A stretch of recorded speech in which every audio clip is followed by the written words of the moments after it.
All right, so season 4, how is it going to be different? What's going to progress from season 3? So I think first of all, it's going to be mo bigger better. So everything is going to be more intense. But I think the real thing for us is that season 1 is about the introduction of the threat of the zombies. Season 2 was the introduction of the threat of the herd. Season 3 was all about the introduction of man versus man type sort of conflict and how that was even perhaps more deadly than the zombies. And I think this season is going to be a combination of all those elements sort of stewed up into something entirely new. And we're going to add an element, I think, that no one's going to suspect, that we call Mystery X. And that's going to be in there. I think all that's going to come together to make this the tensest, most brutal, edge of your seat, gripping, character-driven season yet.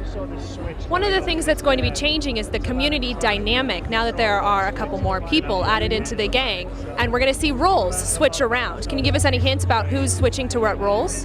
I think we're going to see Rick in an entirely different place, and I think you're going to see, I think Carol has gone through some incredible trauma over the last 2 seasons, and I think that she's going to be in a position, like you saw her in that trailer, teaching knife skills to kids, and I think that says something about where she is emotionally and mentally.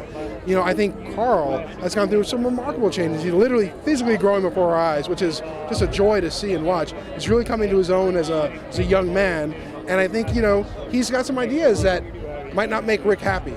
And I think that dynamic is going to be driving a lot of the tension this year. Rick's going to want to be the father to Carl, and Carl may or may not want to hear from his dad on certain issues. So I think that dynamic is going to be really at the core of what we're doing. And finally, there are some characters from the Telltale video games that are original. Would you be interested in bringing those into the series? Look, first of all, the Telltale video game, have you played it?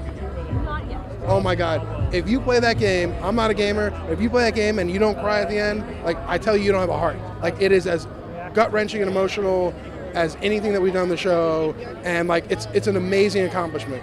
So, right now the storylines don't intersect, but it's a big universe, and I would say never say never.